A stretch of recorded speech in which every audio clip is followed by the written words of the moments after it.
નમસ્કાર, વિશેષ રજૂઆત સાથે હું છું અન્વી। રાજ્યમાં માવઠાની મુસીબતથી ખેડૂતોના હાલ જાણે કે બેહાલ થઈ ગયા છે। ઉત્તર ગુજરાત, દક્ષિણ ગુજરાત, સૌરાષ્ટ્રમાં ખેત પાકને મોટા પાયે નુકસાન થયું છે। મગફળી, કપાસ સહિત પાકને ભારે નુકસાનની સંભાવના વ્યક્ત થઈ રહી છે। બાગાયતી પાકોને પણ માવઠાને પગલે વ્યાપક અસર થઈ છે, જેમાં શાકભાજી, પપૈયા, દાડમના પાકને નુકસાન થયું છે। જીરું, વરિયાળીના પાકને માવઠાને પગલે નુકસાનીની ભીતિ સેવાઈ રહી છે। દક્ષિણ ગુજરાતમાં પણ ડાંગર, શેરડી, કેળ, શાકભાજીના પાકને નુકસાનની ભીતિ સેવાઈ રહી છે। ખેત મજૂરોને પણ સપ્તાહથી નુકસાનને પગલે બેસી રહેવાનો વારો આવ્યો છે અને સરકાર પાસે ખેડૂતો સહાયની માંગ કરી રહ્યા છે।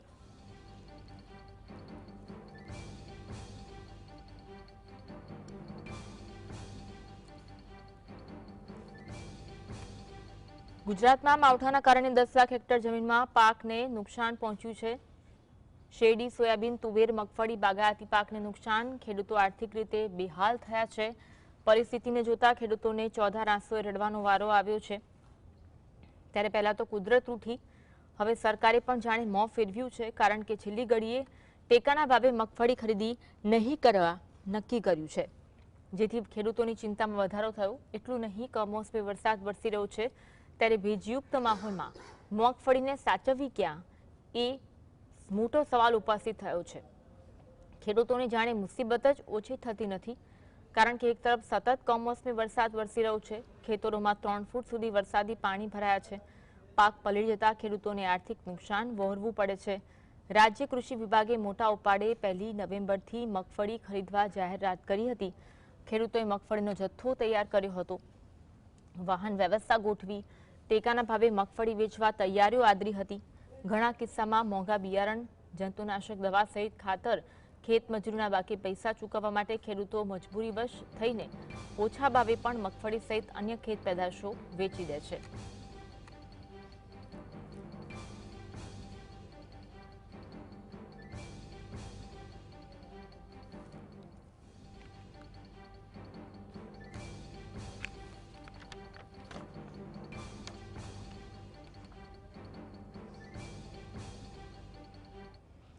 કમોસમી વરસાદના કારણે ખેડૂતોને નુકસાની ભોગવવાનો વારો આવ્યો છે અને ખાસ કરી જો આપણે પહેલા ઉત્તર ગુજરાતની વાત કરીએ, ત્યાં મગફળી, કપાસ, બટાકા, બાગાયતી પાક હોય, શાકભાજી હોય, આ તમામ પાકોને મોટા પાયે નુકસાન થયું છે।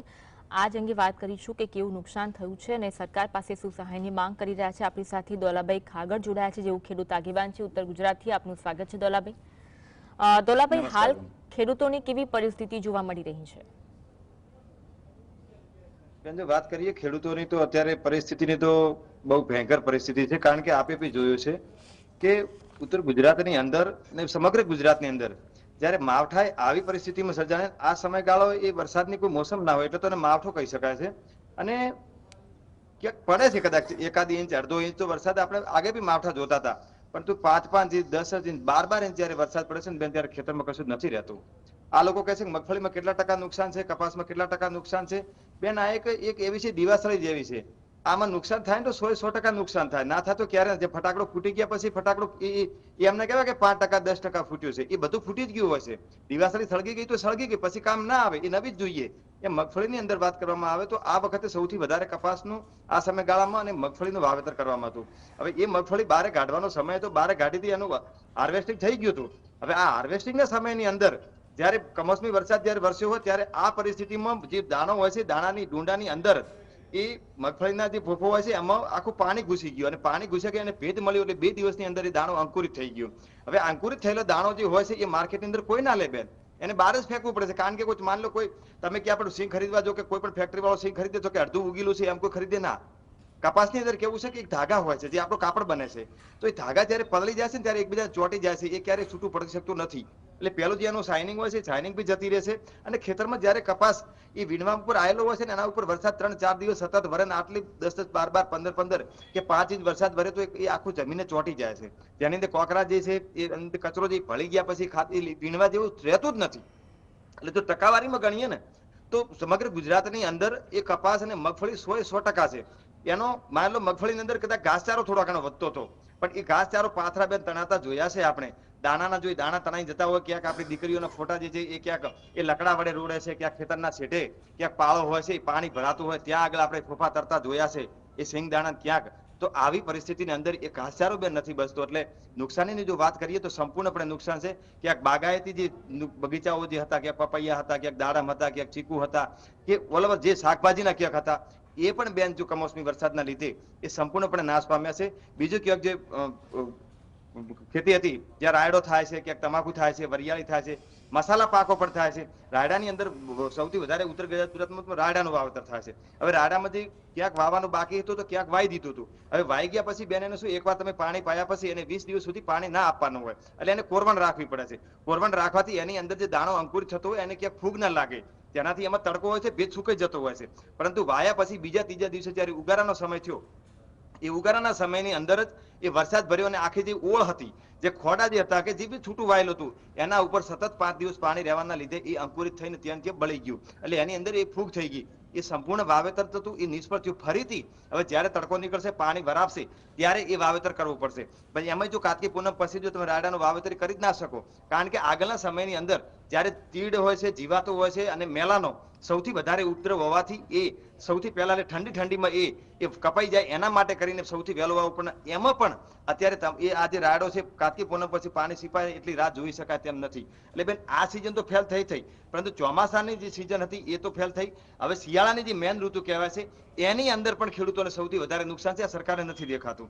અને સાથે સાથે ક્યાંક ભાગિયાઓ જે મત્યા હતા, કે જેને ચોથા ભાગે હોય, ક્યાંક પાંચમા ભાગે હોય, તો એને ભાગમાં જે એની મજૂરી, આખો પરિવાર 5-5 7-7 લોકોનો જે પરિવાર હતો, એ પરિવારે જેને 4-4 મહિના 8-8 મહિના મહેનત કરી છે, પણ એના ભાગે પણ કશું આવતું નથી. સરકારો સહાય કરે છે, પરંતુ ખેડૂતને જે ખાતેદાર હોય છે એનામાં આવે છે. એ ભાગ્ય તરીકે જે હજારો પરિવારો છે એ મહેનત કરે છે, અને ભાગ્યનું શું? તો સરકારે આ બાબતે પણ એ ભાગ્યાઓનો પણ વિચાર કરવો જોઈએ. જી બેન.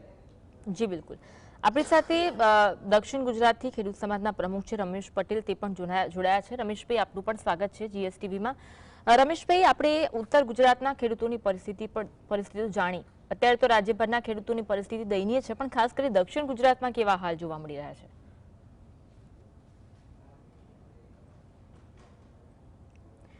આપનો અવાજ નથી આવી રહ્યો, આપનો અનમ્યુટ કરશો. આભાર બેન તમારો જીએસટીવી નો. દક્ષિણ ગુજરાતમાં નહીં, સમગ્ર ગુજરાતમાં અત્યારે જે વરસાદ છે, આ ખરેખર કમોસમી વરસાદ ન કહેવાય, આ ખરેખર લીલો દુકાળ કહેવાય. સરકારે આને લીલો દુકાળ જાહેર કરવો જોઈએ. દક્ષિણ ગુજરાતની વાત કરીએ તો દક્ષિણ ગુજરાતમાં મુખ્યત્વે ડાંગર, શેરડી, શાકભાજી અને કેળના પાકો થાય છે. બરાબર છે. હવે ખરેખર નુકસાન એ નુકસાન છે. મારા સાથી મિત્ર જે વાત કરી કે ભાઈ ફટાકડા ફૂટી ગઈ એટલે એ પૂરેપૂરું જ નષ્ટ થઈ જાય છે. એટલે સરકાર જે વાતો કરે છે, ખાલી દેખાવો કરે છે. સરકારે તાત્કાલિક ધોરણે ગામ સેવકને બોલાવીને ગામે ગામ સર્વે કરાવીને દરેક ખેડૂતને 1-1 લાખ રૂપિયાનું વળતર ચૂકવવું જોઈએ, તો જ આ શક્ય છે. હવે તમને બીજી વાત કરી દઉં, પશુપાલકો, ખેત મજૂરો એ બધાને તકલીફ છે. આ વરસાદ પડે એકલા ખેડૂતો નહીં, કે જે ડાંગરના કામ માટે જે પરપ્રાંતિયમાંથી જે મજૂરો આવ્યા છે, એ આજે 1 અઠવાડિયાથી ઘેરે બેઠા છે. એનું રોજીરોટીનું શું, પશુપાલકોને શું? એટલે ખરેખર નુકસાન બહુ મોટા પ્રમાણમાં છે. સરકારની વાતો જે આવે છે, ગઈકાલે વાતો સાંભળી કે ભાઈ 20 દિવસમાં સરકારે કહે છે સર્વે કરવાનું, કૃષિ મંત્રી એમ કહે છે કે ભાઈ આપણે 7 દિવસમાં કરવાનું. સરકાર અને કૃષિ મંત્રી વચ્ચે તાલમેલ નથી. આ સરકારને બે વચ્ચે જે તાલમેલ નહીં તો ખેડૂતો શું થશે, મને ચિંતા થાય છે. જી દોલાભાઈ, કૃષિ મંત્રી, નવા કૃષિ મંત્રી છે, તેમની પાસે તો આશા અપેક્ષા છે, અને ખાસ કરી ગઈકાલે જેવી એક બાબત એ પણ સામે આવી હતી, મગફળીના પાકમાં જો દાણા ખરાબ હશે તો જ તેનું વળતર ચૂકવવામાં આવશે, તેવી પણ એક મામલો સામે આવ્યો હતો, જો કે ત્યારબાદ તેમાં સ્પષ્ટતા થઈ, પરંતુ એ અંગે આપ શું કહેશો? બેન, વરસાદ વરસે તો દાણા ખરાબ થાય છે ને, એ રિયાલિટી છે. તો એમાં આ લોકોને આ સ્પષ્ટતા કરીને શું કહેવા માંગે છે કે દાણા ખરાબ થયા છે, તો એટલે શું વરસાદ વરસે દાણા ખરાબ નથી થતા? તમે બીમાર હો તો શું તમે તમારું શરીર બીમારી નહીં કહી શકતું હોય? એટલે વરસાદ વરસ્યો છે, 10-10, 5-5 ઇંચ, 15-15 ઇંચ વરસાદ વરસ્યો છે, તો એની અંદર આવી સ્પષ્ટતા ક્યાં કરવાની? એટલે આ મને એક સતી સમજાતું, આ જે કૃષિ મંત્રી છે, તો એમને એવું તો એ મલમ શું કામ ખેડૂતો ઉપર લગાવે છે? વરસાદ વરસે તો બગાડ જ થાય છે, બગાડ ન થાય તો ખેડૂત બેન એ ખેડૂત નથી, એ ભીખ માંગવા નથી માંગતા. અમે સ્વાભિમાનથી જીવવા માંગીએ છીએ. બાકી જો અમે સરવાળા જો ખેતીની અંદર માર્યા હોત ને, તો તમારું પેટ કોઈ નેતાઓનું પેટ ના ભરાત. તમારી જોડે સોનું હશે, જવાહરાત હશે, પૈસા હશે, બધું પણ તમે પેટમાં નહીં મૂકી શકો. આ એક જગતનો તાત એવો છે કે જે અન્ન પેદા કરે છે ને, જે તમારા એ થાળી સુધી પહોંચે ત્યારે તમારા પેટની અંદર એ તમારી એ ભૂખ સંતોષાય છે. તો કમસે કમ તમે એ વિચાર કરો. હું એવું નથી ખેડૂત વર્ગ નથી, ખેડૂત વર્ગની સાથે સાથે તમામ જે વેપારી વર્ગ હોય, નોકરિયાત વર્ગ જે બજારમાં રહેશે, તમારે દૂધને અન્ન આ ખેડૂત પેદા કરે છે, તો એને તમે સહાય ના કરશો તો અમને કોઈ એવો ફરક નથી પડતો. પણ એ સહાયની અંદર તમારી આપણા જે સંવિધાનની અંદર છે કે જ્યારે ખેડૂત, બધા લોકો કહે છે ખેડૂત કેમ મારે ઘડીએ ભીખ માંગતો છે, ભીખ નથી માંગતો. સંવિધાનની અંદર એ આપણું સંવિધાન છે કે ખેતી પ્રધાન દેશ છે, જ્યારે કુદરતી આફતો આવે છે ને ત્યારે એ સરકાર મા બાપ હોય છે. એ સંવિધાનિક દરજ્જો એને આપેલો છે કે એ સરકાર કરો. અત્યારે કોણ કરી છે? ધાર્મિક સંસ્થાઓ કરી રહી છે. જ્યારે પૂરતી પરિસ્થિતિ આવે છે ત્યારે સંસ્થાઓ, કોઈ ધાર્મિક એનજીઓ જે હોય છે એ લોકો સહાય માટે આવે છે. તો જ્યારે સૌથી પહેલા સરકારને આગળ આવવું જોઈએ. સરકાર જે ટેક્સ વધારી શકે છે તો એ સરકાર ટેક્સ વધારીને પણ ખેડૂતોને બેઠા કરી અને ખેતી પ્રધાન દેશને બચાવી શકે. બેન, આ ખરેખર બયાન સાંભળ્યું તો મને દુઃખ થાય છે. હવે નથી જોવું દેવાતું, કારણ કે આગળ બી જોવે છે હવે. જી બિલકુલ, ખેડૂતોની પરિસ્થિતિ ખૂબ જ દયનીય છે અને દોલાભાઈ, રમેશભાઈ, દર વર્ષે આ રીતે કમોસમી વરસાદ વરસે છે અને ખેડૂતોની પરિસ્થિતિ ખૂબ જ દયનીય બને છે. અને અમે એટલે જ ખેડૂતોની વાચા બનીએ છીએ. જીએસટીવી હંમેશ ખેડૂતોના જે પ્રશ્નો છે તેને લોકો સમક્ષ રજૂ કરતું હોય છે, જેથી એ હકીકત જાણી શકે અને સરકાર સમક્ષ આ બાબત પહોંચી શકે. તે અંગે અમે દર વખતે રજૂઆત કરતા હોઈએ છીએ અને ખેડૂતોના પ્રશ્નોની અમે લોકો સરકાર સમક્ષ રજૂઆત કરતા હોઈએ છીએ, ખેડૂતોના વાચા બનતા હોઈએ છીએ. અમે સમજીએ છીએ આપની પરિસ્થિતિ. દોલાભાઈ, રમેશભાઈ, આપણે જોયું કે આખા રાજ્યમાં ખેડૂતોની હાલત ખૂબ જ દયનીય છે. સરકાર પાસેથી ઘણી બધી આશા અપેક્ષાઓ છે. કમોસમી વરસાદ હવે દરેક સિઝનમાં જોવા મળે છે, તો શું સરકારે વિચારવું ન જોઈએ? બેન, તમે જોઈ શકો છો દોલાભાઈને આંખમાંથી આંસુ આવી ગયા. જે વ્યક્તિ ખેડૂતો વચ્ચે રહે છે, ખેડૂતની શું પરિસ્થિતિ છે એમને ખબર છે, એટલે એના આંખમાં આંસુ આવી ગયા છે. પરંતુ આ આંધળી બેરી લૂલી સરકારને આ વાત ક્યારે સમજાશે? ખેડૂતના આંસુ જો સરસે ને તો આ સરકાર બચવાની નથી. ખરેખર ખેડૂતો પ્રત્યે એક સહાનુભૂતિ રાખી સરકારે તાત્કાલિક ધોરણે એનો યોગ્ય નિકાલ લાવવો જોઈએ. તમે જોવો છો કે અત્યારના જે મંત્રીશ્રીઓ છે, ધારાસભ્યો છે, એ ગામડે ગામડે ખેતરો ગઈને પોતે પેલો શું કહેવાય ફોટા સેશન કરાવે છે. ખરેખર સરકારના અધિકારીઓ ત્યાં ગઈને સરપંચ એને એના સર્વે કરવું જોઈએ, ખેડૂતોને સાંત્વના આપવી જોઈએ, તાત્કાલિક ધોરણે એને કેશબેક ચૂકવવી જોઈએ. એ વસ્તુ કરવાને બદલે અત્યારે નેતા ખાલી ફોટા સેશન કરવા જાય છે. ખરેખર દુઃખદ બાબત છે. દોલાભાઈને આજે આંખમાં આંસુ આવી ગયા. એ જોઈને સરકારે વિચારવું જોઈએ કે ખરેખર ખેડૂતોને કેટલી તકલીફો છે. દોલાભાઈ, શું કહેશો? કેટલી તકલીફો ખેડૂતોને છે અને સરકારે સમજવું જોઈએ, કારણ કે દર વર્ષે આ પરિસ્થિતિ જોવા મળે છે. દરેક સિઝનમાં કમોસમી વરસાદ થાય છે, પાક નુકસાની થાય છે, સર્વે કરવાના ટાયફા થાય છે અને સર્વે થતો નથી અને વળતર મળતું નથી. બેન, એક જ વાત કહીએ છીએ કે કુદરત તો રૂઠ્યો પણ સરકાર મા બાપ હોય છે. સરકાર જો ખરેખર ખેડૂતોની મદદ કરવા માંગતી હોય તો બધું બેન શક્ય છે જ. આ લોકોને કોન્ટ્રાક્ટોની અંદર પુલો બને, જ્યાં જરૂર નથી ત્યાં પુલો બની રહ્યા છે. હજારો કરોડો રૂપિયા થાય છે. બેન, બનાસકાંઠાની જ વાત કરું છું, વાવ થરાદની, જે હમણાં 1.5 મહિના પહેલા જયારે પૂર આવ્યું, 15 ઇંચ 25 ઇંચ વરસાદ વરસ્યો છે. આખો સુઈ ગામ વાવ થરાદ બોળાઈ ગયું છે. તેમ છતાં 1 મહિનો સર્વે ચાલુ છે. 1.5 મહિને જતા એ સાર જાય કરી છે. હવે ગયા વર્ષની જુલાઈ મહિનાની 1650 કરોડ રૂપિયા ખેડૂતોના ખાતામાં નથી નાખી, તો શું આ સહાય ક્યારે? હજી 12 મહિનામાં રાહ જોવાની હોય છે. અને એમાંય એ તો ગયું પણ પાછળથી જ્યાં ક્યાંક બીજા વિસ્તારમાં બચ્યું તો એમાં મગફળીના પાથા તણાઈ ગયા છે. છોકરાઓની ફી ભરવાની પડી છે, દીકરીઓને પીડા કરવા. મહેરબાની કરો સરકારને કહીએ, આપો હોય તો આપો, બાકી ભીખ મત મંગાવો. જી બિલકુલ, જી બિલકુલ, ખૂબ જ દયનીય પરિસ્થિતિ છે. ખર્ચા બાથે છે અને મોંઘવારીનો માર તો જનતાને સહન કરવાનો જ છે અને સાથે ખેડૂતોની જે અત્યારે પરિસ્થિતિ, જે વાચા અને જે પરિસ્થિતિ હાલ ખેડૂતોની જોવા મળી છે ખૂબ જ દયનીય છે. દર વર્ષે આ રીતની પરિસ્થિતિ ખેડૂતોની બનતી હોય છે, કારણ કે કમોસમી વરસાદ દર વર્ષે થતો હોય છે. સરકાર દર વર્ષે સર્વેની વાત કરતું હોય છે. સર્વે કરવામાં ઘણી બધી વખત જે આક્ષેપો થયા છે, જે બાબતો સામે આવી છે, તે પણ ઘણી ચોંકાવનારી બાબતો સામે આવી છે અને સર્વે થયા બાદ વળતર ચૂકવવામાં નથી આવતું તે પણ એટલું સત્ય છે, કારણ કે ખેડૂતો જે વાત કરી રહ્યા છે, ખેડૂતોની પરિસ્થિતિ અત્યારે જોવાનો સમય છે. રમેશભાઈ, 7 દિવસમાં સર્વે પૂર્ણ કરવાની સરકાર દ્વારા આ વખતે તો વાત કરવામાં આવી છે. સરકાર પાસે આપ શું આશા રાખો છો, શું અપેક્ષા રાખો છો? લાગે છે કે 7 દિવસમાં સર્વે પૂર્ણ થઈ સહાય ચૂકવવામાં આવશે? તમને જણાવી દઉં, સરકાર પાસે પૂરતો સ્ટાફ જ નથી. અમારા ઓલપા તાલુકાની વાત કરો તો 108 ગામ છે. અમારા દક્ષિણ ગુજરાતના લગભગ તમને કહું 4000 ગામડાઓ છે.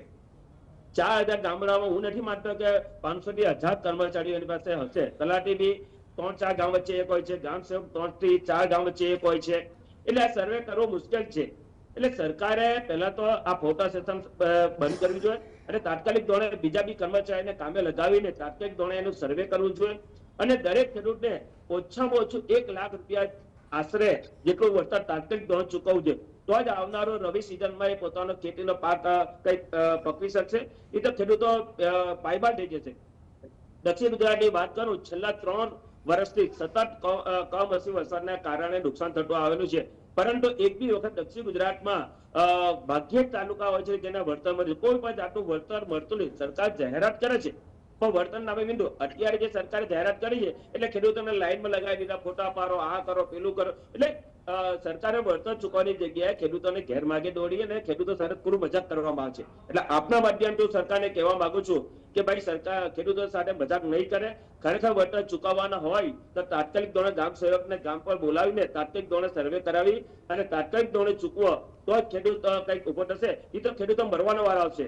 અમારા દક્ષિણ ગુજરાતમાં કાંઠા વિસ્તારના નાની નાની જગ્યા 2 થી 3 વીઘા ધારણ કરે છે. પશુપાલક છે, એને ચારો નહીં મળશે, આ 2-3 વીઘામાં એનું પાકશે નહીં, તે પોતાનું ગુજરાન કેમ ચલાવશે? એ જોઈને અમને તકલીફ થાય છે કે ખરેખર આ ખેડૂતોને શું થશે. કહેવાય છે ને કે ખેડૂત જન્મે દેવામાં, ખેડૂત જીવે દેવામાં અને ખેડૂત મરે દેવામાં. જ્યારે જ્યારે દેશનો વિકાસ કરવાનો હોય ત્યારે ખેડૂતોની જમીન કપાતમાં, એક્સપ્રેસવેમાં, ટાવર લાઈન આ બધું કરવામાં આવે છે. દેશનો વિકાસ માટે કાયમ માટે જમીનનો જ ભોગ ખેડૂતોનો જ ભોગ લેવાય છે. જ્યારે ખેડૂત પર આફત આવે છે ત્યારે કેમ સરકાર જાગતી નથી? અત્યારે ઉદ્યોગને કઈ સહાય કરવાની હોય તો હજારો કરોડ રૂપિયા દેવું માફ કરે છે, તો ખેડૂતોને દેવા કેમ સરકાર માફ નથી કરતી? એ આપના માધ્યમથી જણાવવા માંગુ છું. જીદાલાભાઈ, ખેડૂતોનું દેવું માફ કરવાની વાત હોય, ખેડૂતોની આવક બમણી કરવાની વાત હોય, અગાઉ તો મસમોટા વાયદા સરકાર દ્વારા કરવામાં આવ્યા, પરંતુ પરિસ્થિતિ અત્યારે ખેડૂતોની જે જોવા મળી રહી છે એ અત્યારે ખૂબ જ વરવી વાસ્તવિકતા છે કે ખેડૂતોની પરિસ્થિતિ ખૂબ જ દયનીય છે. પાક નુકસાનીનો એક તો માર છે, મોંઘવારીનો માર છે, છોકરાઓને ભણાવવાની જવાબદારી છે, ઘર ચલાવવાની જવાબદારી છે. આ બધી જવાબદારીમાંથી ખેડૂતો કેવી રીતે બહાર આવે? અને સરકારે જ્યારે 7 દિવસમાં સર્વે પૂર્ણ કરવાની વાત કરી છે, હવે આશા રાખો છો આપ સરકાર પાસેથી? બેન, નહીં થાય, પોસિબલ નથી. 7 દિવસની અંદર કોઈ જગ્યા પહોંચી શકાય. અને એ લોકોએ મોબાઈલથી કીધું છે કે ખેડૂત જાતે સર્વે કરશે. એક એપ્લિકેશન બનાવી છે બેન. એ જ એપ્લિકેશનની વાત કરું છું કે મુખ્યમંત્રી વર્તમાન જે મુખ્યમંત્રી છે ભૂપેન્દ્રભાઈ પટેલે એટલે ભાઈ 1 વર્ષ પહેલા કીધું તમારે જ્યાં જ્યાં રોડ તૂટેલા હોય છે તમે આના ફોટા પાડીને આ એપ્લિકેશન કરશો તમારો રોડ રિપેર થઈ જશે. શું બેન એ પોસિબલ થયું છે? 1 મહિનો ચાલુ સોશિયલ મીડિયામાં. એટલે એ ક્યારે અને ખેડૂતને ખબર નથી તો એ કઈ રીતે એનો એ અપલોડ કરી શકશે? પછી કહે છે તમે આમાં ફોટામાં આ તારીખ નથી લખી, આ જૂનો ફોટો છે, આમ થઈ ગયું છે તેમ. એટલે એ પોસિબલ નથી અને 7 દિવસમાં ક્યારે પોસિબલ નથી. જો 1.5 મહિનો થતો હોય તો એ 7 દિવસમાં નથી. એટલે એ બી છે. બીજો સરકારને એક જ કહું છું કે આ સર્વેના જે બધા ધતિંગ છે ને બંધ કરી દો ને. તમારે ખરેખર સહાય જ આપી છે ને તો ખરેખર આખો લીલો દુષ્કાળ જાહેર કરી દો. આખા ગુજરાતમાં વરસાદ વરસ્યો છે. આ તો સારો સાજો અંબાલાલ પટેલનું અને આપણા જે હવામાન નિષ્ણાત જે છે પરેશ ગૌસ્વામીનું. બાકી આ સરકારના તંત્રના ભરોસે બેન અમે બી લૂંટાઈ ગયા હોત બધા ખેડૂતો. પણ એમને આગાહીના લીધે એ લોકો અમે થોડા ઘણું ક્યાં કોરો રાખી શક્યા છીએ કે ભાઈ આને આગોતરું પ્લાનિંગ કરી શક્યા છીએ. બાકી સરકારનું તંત્ર તો ઊંઘાયેલું છે, આજ બી ઊંઘાયેલું છે. જો સરકારને સહાય કરવા માંગતા 2008માં બેન ખેડૂતોનું 72,000 કરોડ રૂપિયા દેવું માફ થયેલું છે. અને આ લોકો ગઈ સાલની મેં આરટીઆઈ કરી હતી તો એની અંદર કર્યું છે 16 લાખ કરોડ રૂપિયા ઉદ્યોગપતિઓના દેવા માફ કર્યા છે. એટલે રાઇટ અપ કર્યા છે, જેને હેર કટિંગ નામ આપ્યું છે. અને તમે એનો હેર કટિંગ કરી શકતા તો 16 લાખ કરોડ રૂપિયા તો ખેડૂતોનો 3 લાખ કરોડ રૂપિયા કેમ દેવું માફ નથી કરી શકતા? ખેડૂતને સતત બાજરીનું ઉનાળુ પાક હોય ત્યારે બી માવઠાનો માર ઝેલવો પડે છે. કમોસમી વરસાદ શિયાળામાં એની હોય છે, ચોમાસામાં અતિવૃષ્ટિ હોય છે. તો આવી દરેક વખતે અત્યારે ક્લાઇમેટ ચેન્જ એટલું બધું થઈ ગયું છે કે જેના લીધે દરેક 2 મહિનામાં એક વખત વરસાદ આવે ને આવે તો એ ખુલ્લામાં રહેલો જે પાક છે ક્યારે પોસિબલ નથી. તો ખેડૂત દેવા ઉપર કરે ત્યારે દેવાના તળે આત્મહત્યા કરવા જઈ રહ્યો છે. તો આત્મહત્યા કરતા બચાવવા માટે સરકાર પર એક જ રસ્તો છે કે જે એક ખેડૂતોનો દેવો માફ ના કરી શકે બેન. પણ જો નિયત સારી હોય ને તો એ ખેડૂતોને અમારી એક જ માંગણી છે કે આ બધા ધતિંગો બંધ કરી. અમારે કોઈ સહાય નથી જોઈતી, કોઈ સબસિડી નથી જોઈતી. બસ અમને એક જ વખત જે ફસાઈ ગયા છે દેવાના દલદલમાં એ દલદલમાંથી બહાર કાઢવા માટે અમારા ઉપર જે બી ઋણ છે ને એ ઋણ બેન ચૂકતે કરે સરકાર જોડે એટલે જ વિનંતી છે. બાકી સહાય નથી જોઈતી, કશું જ નથી જોઈતું. મુબારક છે તમને બધી વસ્તુનું. જી બેન. રમેશભાઈ, દેવું માફ કરવું કેટલું જરૂરી છે? અને સાથે એક પ્રશ્ન એ પણ છે કે જે ખાસ કરી દક્ષિણ ગુજરાતના જે પણ ખેડૂતો છે અને આ તો આખા ગુજરાતના ખેડૂતોની વાત છે કે ખેત મજૂરો એમને બેસી રહેવું પડે છે. એક સપ્તાહથી ખેત મજૂરોની હાલત ખૂબ જ દયનીય છે. કામ કર્યા વગર બેસી રહેવું પડે છે. માથે હાથ દઈ રોવાનો વારો આવ્યો છે. પરિસ્થિતિ ખૂબ જ દયનીય છે. એ વિશે વર્ણન કરશો? અવનીભાઈ તમને જણાવી દઈએ, ખરેખર દેવું માફ એટલા માટે જરૂરી છે, દોલાભાઈ વાત કરી છે કે વર્ષોથી ખેડૂતોની જે આ જે કમોસમી વરસાદ, માવઠું આ તે બધું આવે છે, એના કારણે ખેડૂતો દિવસે દિવસે દેવાના ડુંગર તરફ દબાઈ ગયો છે. સરકારને વારંવાર રજૂઆત કરી છે કે અમને અમારા હકનું માગીએ, તમે કોઈ ભીખ નથી માંગતા. અમે જે ટેક્સ ચૂકવીએ છીએ, અમારા જે અમે છે ને, ખેડૂતો હજારો ખેત મજૂરોને પોતાની રોજીરોટી આપે છે. ઉદ્યોગો કરતા વધારે રોજીરોટી આપતો હોય તો ખેડૂત આપે છે. જે અનસ્કિલ માણસ છે, જે ભણેલા ગણેલા માણસો નથી, એને રોજીરોટી આપી છે. તો ખરેખર સરકારે આ દેવું માફ કરવું જોઈએ. બીજી વાત તો દક્ષિણ ગુજરાતમાં જે મજૂરો આવ્યા છે પરપ્રાંતિયોમાંથી, એ બચારા પોતાનું એક રોજીરોટી કે ભાઈ ચાલ મને આ એકાદ મહિનો કામ મળશે, તમે 15-10 હજાર રૂપિયા 20 હજાર રૂપિયા કમાઈશું, પરંતુ એને બી આજે આશા નથાળી નિવરણ છે કે એ લોકો બી માટે હાથ દઈને બેઠા શું કરવું. એટલે આપના માધ્યમથી અમે જણાવીએ છીએ કે તાત્કાલિક ધોરણે કોઈ બી હિસાબે દરેક મંદિરોમાં, દક્ષિણ ગુજરાતનું મંદિર આવેલી છે, ત્યાં મંદિરમાં લગભગ એક મણે 100 રૂપિયા ખેડૂતોને વળતર તરીકે મણ દીઠ ચૂકવવું જોઈએ તાત્કાલિક ધોરણે. તો એક ખેડૂતનો ફાયદો થાય. કાંટા પછી દરેક ખેડૂતના ખાતામાં 1 લાખ રૂપિયા જમા કરો તો ખેડૂતો આવનારા પોતાના દિવસ સુધારી શકશે. નહીં તો આ રવિ પાક જે છે ને, એ બી પોતાને બચાવી શકવાનો નથી. જી દોલાભાઈ, તમારા વિસ્તારમાં અત્યાર સુધી કોઈ સર્વે કરવા માટે અધિકારીઓ અથવા નેતાઓ આવ્યા છે? કારણ કે નેતાઓને પણ આદેશ તો આપી દેવામાં આવ્યા છે કે સ્થળ પર પહોંચો, નિરીક્ષણ કરો, સર્વે કરો. કોઈ પહોંચ્યું છે ખરું? બેન, હજી સુધી મને કોઈ નજરે નથી આવ્યા, કદાચ ગયા હશે તો કોઈ ખ્યાલ નથી. પરંતુ સર્વે માટે હું તમને વાત કરું છું. હમણાં તાજો દાખલો હતો, મગફળીને અમારા ભાઈનું જ ખેતર હતું. મગફળીને તો સેટેલાઇટમાં એની મગફળી વાવેલી હતી, પણ એ રદ થઈ ગઈ હતી. તો તલાટીને ફોન કર્યા કે હું આવું છું, ગ્રામ સેવકને ફોન કર્યા કે તમે અહીંયા આવી જાઓ, હું આવું છું. આમ કરવા એ અધિકારીઓ અત્યારે છે નેતાઓ બની બેઠા છે તમામ જગ્યાએ. અત્યારે કોઈ આવવા માટે તૈયાર નથી. આ બધા ઉપરથી બેઠા બેઠા ખાલી પરિપત્ર કરી આપણે મીડિયા થ્રુ ચલાવી દીધું હશે, બાકી ખેતરની અંદર કોઈ જતું નથી. અને છેલ્લે કહેશે કે આ વિસ્તારની અંદર બેઠા બેઠા જનરલી જોઈ લેશે કે અહીંયા નુકસાન દેખાતું નથી, જે બી હશે થોડા ઘણું લખી પણ એ આગળ રવાના કરે છે. કોઈ ખેતરે ફરવાનું નથી બેન. કારણ કે એક સરકાર એ બધી વાતો કરે છે, બરાબર છે, આપણે માનીએ છીએ કે સરકાર માય બાપ હોય. એક ડુપ્લિકેટ ખાતર એ બંધ નથી કરી શકતા, ડુપ્લિકેટ બિયારણ બંધ નથી કરી શકતા, ડુપ્લિકેટ દવાઓ આવી રહી છે એ બંધ નથી કરી શકતા. અને ટાઈમસર ખાતર જો ના આપી શકતા, તમને કયા મોઢે એમને ભરોસો હોય કે સરકાર બોલી છે તો એ કરી બતાવશે? બેન, નથી સરકાર ઉપર ભરોસો. જે બી નિર્ણય કરે છે ને, અમે સાંભળવાનું બંધ કરી દીધું છે કે આ લોકો કરે છે પરિપત્ર, પણ કશું થવાનું નથી. એ જાહેરાત કરી છે પણ ખાતામાં આવવાની નથી. એટલે દરેક બાબતે આવું હોય છે. ખેત પેદાશો ખરેખર બેન, જો આમાં સહાય ખાલી કશું જ ના આપે, અમારે કશું જ નહીં, બહારથી જે વિદેશથી જે ખેત પેદાશોનો અન્ન ઉત્પન્ન થાય છે એ અહીંયા દેશમાં આવવાનું ખાલી બંધ કરી દે ને, તો બી ખેડૂતને ભાવ મળે છે સારા એવા. પણ એ ખેડૂતોને એ સૌથી મોટો માર તો એ છે કે વિદેશથી જે આયાત કરવામાં આવે છે, જેના લીધે અહીંયા એ ખપત પૂરી થઈ જાય ને ભાવ નથી મળતો. 10 વર્ષ પહેલા કપાસના ભાવ 1100 રૂપિયા હતા, આજ બી બેન 1100 રૂપિયા છે. 10 વર્ષ પહેલા મગફળીના ભાવ જે 800-900 રૂપિયા હતા, અત્યારે 1000 રૂપિયા છે. બરાબર. અને જે કે છે ટેકાના ભાવે ખરીદીને ખેડૂતને બેઠો કરવાની વાત છે. એમાં કેવું છે કે જે પ્રધાનમંત્રી દવા જે હોય છે મેડિકલો, એ આખા બજારની અંદર એક હોય છે. એની અંદર દવા અમુક પૂરતી મળે છે, બાકી આખી બજારોની અંદર 5 લાખ રૂપિયાની જ્યાં મેડિકલ વેચાતી હોય ત્યારે એ મેડિકલ 5000ની વેચાય છે. તો શું એનાથી બધાને ફાયદો થઈ ગયો? ના. એવી જ રીતે સરકારે જે જાહેરાત કરે છે અને જે ખેત પેદાશો જે બહારથી આવે છે એ બંધ કરી દે ને તોય અમને ભાવ સારા મળી શકે છે. ત્યારે 10 વર્ષ પહેલાની હું વાત કરું છું, એના ભાવ છે એ જો અધિકારીઓનો 8મો પગાર પંચ લાગુ થવા જઈ રહ્યું છે, ત્યારે અમારે પગાર પંચ કશું નથી. 10 વર્ષની એની જ પરિસ્થિતિ ખેડૂતોની રહી છે. ત્યારે ડીઝલ હતું 40-45 રૂપિયા, સોનાનો ભાવ હતો 7,000-8,000 રૂપિયા, અને લેબર 50 રૂપિયા બેન મળતો. આજે એના 500 રૂપિયા થઈ ગયા છે. ત્યાં ટ્રેક્ટર મારે 2.5 લાખમાં નવું આવતું હતું, અત્યારે એના 10 લાખ રૂપિયા થઈ ગયા છે. તો આ તમામ ખર્ચાઓ પેલી બાજુ વધતા જાય છે, ત્યારે આ બાજુ કેમ એની પરિસ્થિતિ છે? જ્યાં સુધી ભાવ જે ખેડૂત જાતે નક્કી કરીને ખેડૂતને જેમ પગાર પંચની જેમ ખેડૂતનો જો ભાવ વધારો નહીં મળે તો બેન ખેડૂત કાયમ માટે ભિખારી રહેશે અને કાયમ માટે એ દેવા તળે દબાઈને આત્મહત્યા છેલ્લે એને કરવી પડશે. જી જી જી ખેડૂતોને ખૂબ જ દયનીય અને પરિસ્થિતિ ખૂબ જ કપરી જોવા મળી રહી છે. દરેક તરફથી ખેડૂત પીસાઈ રહ્યો છે અને જીએસટીવી છે હર હંમેશ ખેડૂતોની વાચા બનતું હોય છે, ખેડૂતોના પ્રશ્નો ઉઠાવતું હોય છે. અત્યારે તો પાક નુકસાની વેઠવાનો જે વારો ખેડૂતોને આવ્યો છે, ખૂબ જ પરિસ્થિતિ કપરી જોવા મળી રહી છે. સર્વેના વાયદા કરવામાં આવે છે પરંતુ સર્વે થતો નથી. સર્વે થયો હોય, ચલો માનીએ આપણે કે સર્વે થાય છે, છતાં વળતર મળતું નથી. એટલે ખેડૂતો માત્ર માંગ અને રજૂઆત કરવામાં જ રહી જાય છે. આભાર રમેશભાઈ, દોલાભાઈ, જીએસટીવી સાથે જોડાવા માટે. આ સાથે વિશેષ રજૂઆત બસ આટલું જ. નમસ્કાર.